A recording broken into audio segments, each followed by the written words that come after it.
Assalamualaikum warahmatullahi wabarakatuh. Salam sejahtera untuk kita semua. Salam NKRI, salam Merah Putih. Hah, rupanya baru-baru ini Rocky Gerung diundang kembali di ILC untuk membahas terkait perseteruan antara PDIP dengan Joko Widodo atau Megawati dengan Pak Mulyono ya. Masing-masing mantan presiden, masing-masing adalah merupakan kader PDIP. Yang satu pendiri, bukan pendiri, kader PDIP ketua umum dan juga Mulyono mantannya karena sudah dipecat kemarin. Nah, ternyata momen ini Rocky Gerung mengatakan bahwa sebenarnya Pak Mulyono ini cemburu kepada Megawati, entah itu dengan rekam jejaknya atau karena Megawati selepas jadi presiden ia masuk dalam partai besar yang menjadi ketua sampai sekarang. Dan juga ternyata kata Rocky Gerung cemburu kepada Pak SBY. Ya kita juga tahu Pak SBY juga mantan presiden Republik Indonesia yang setelah lepas dari jabatan presiden ternyata ke Partai Demokrat, mendirikan Partai Demokrat dan menjabat sebagai ketua Demokrat kalau nggak salah Agus ya anaknya. Jadi itu semua menjadi kecemburuan dari Pak Mulyono, teman-teman semuanya. Agak lain kan. Jadi berbahasa basi, mari kita simak videonya. Sekarang nah ini orang paling sibuk dari tanah air ini. Orang paling sibuk nggak tuh? Profesor Rocky Gerung, pengamat politik. Agak lain Bang Karni. Oke, terima kasih Pak Karni itu. Satu keterangan yang bagus diucapkan oleh Dedi tadi bahwa tidak ada poin untuk mengatakan Megawati berseteru dengan Jokowi itu. Karena memang yang terjadi Jokowi cemburu pada reputasi historis. Cemburu. Jokowi cemburu pada reputasi demokratis dari SBY. Jadi ini orang yang karena cemburunya sendiri, dia bingung sendiri apa poin dia supaya dia diingat. Apapun Ibu Mega akan diingat sebagai orang yang melawan Orde Baru. Apapun orang akan ingat bahwa Ibu Mega orang yang tahu bahwa kekuasaan itu harus dibatasi itu. Apapun orang akan ingat bahwa SBY membuat negeri ini dimengerti oleh publik internasional sebagai negeri sumber penciptaan demokrasi. Semua itu tidak ada pada Jokowi itu. Sekarang Jokowi mulai cemburu pada Prabowo. Prabowo ada di Paris. Di situ dia digebuti oleh diplomat asing. Semua orang yang ingin jadi menteri ada di Paris. Paris jadi ibu kota alternatif Indonesia untuk 1 minggu ini. Bayangin coba.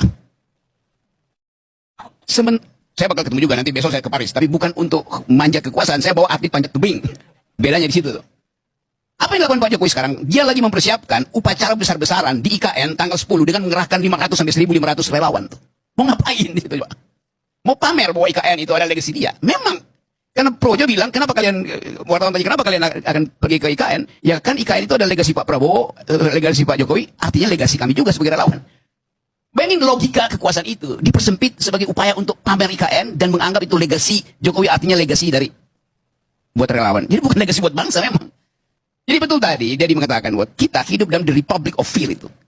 Republic of Fear itu judul buku ditulis oleh seorang akademisi Harvard untuk menggambarkan keadaan Irak ketika dipimpin oleh Saddam Hussein. Republic of Fear itu diplototi sampai kemanapun. Itu yang terjadi sekarang. Tetapi sangat beruntung bahwa seseorang muncul untuk mengatakan no terhadap fear itu. Ada film judulnya F3 itu, Fun Fearless Female.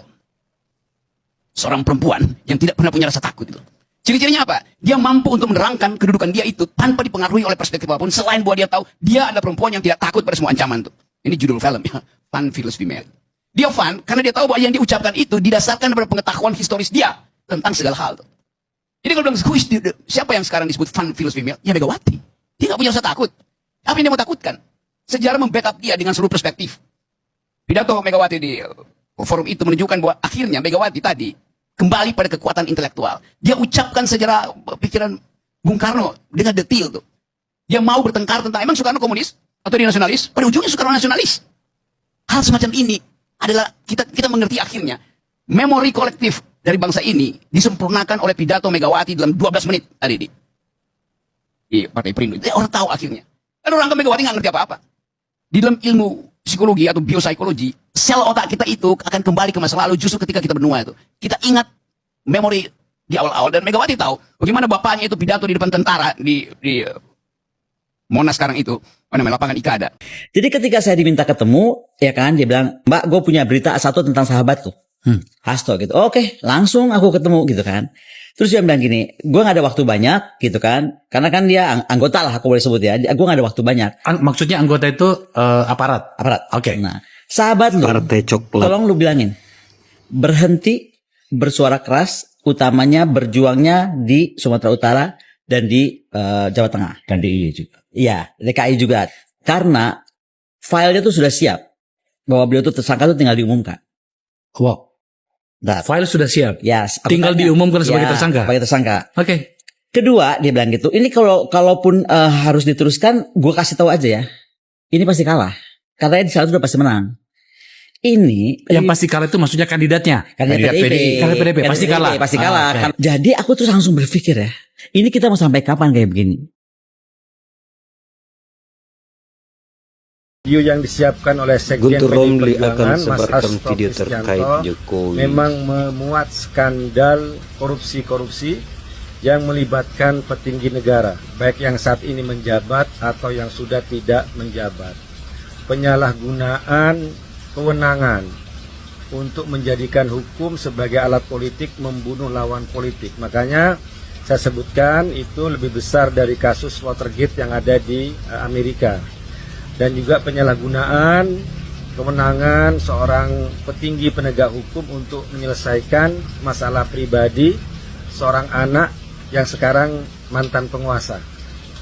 Dan juga ada kasus kriminalisasi terhadap Bapak Anies Baswedan, pembunuhan karakter terhadapnya menggunakan kasus hukum yang dulu kita pernah dengar kasusnya itu ya. Nantilah bukti-buktinya, pertemuannya dan sebagainya itu akan dirilis dalam video tersebut.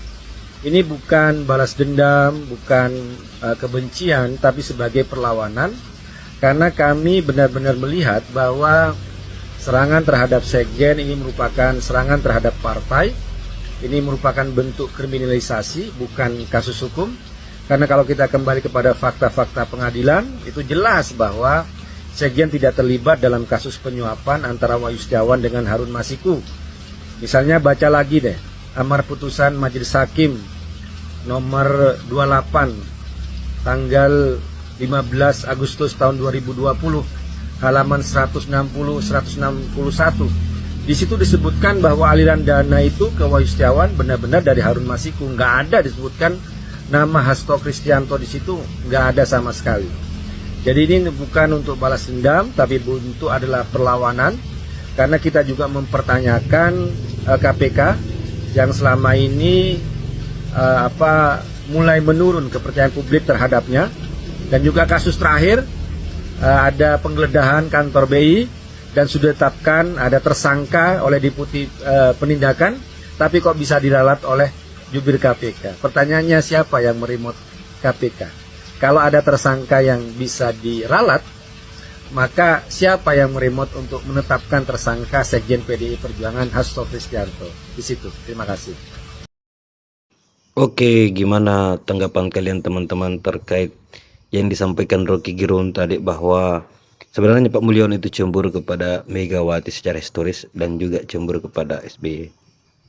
Nah, tampaknya memang itu menjadi suatu kepanikan tersendiri bagi Pak Mulyono ya, karena hanya dia mantan presiden yang tidak memiliki partai, kasihan kan. Dan ternyata Ikoni Bakri tadi sudah tahu bahwa sebenarnya Mas Hasto jauh sebelumnya itu sudah diprediksi akan menjadi tersangka KPK terkait dugaan korupsi katanya gitu. Jadi oke bosku, silahkan kalian tanggapi di kolom komentar. Sampai jumpa di video selanjutnya.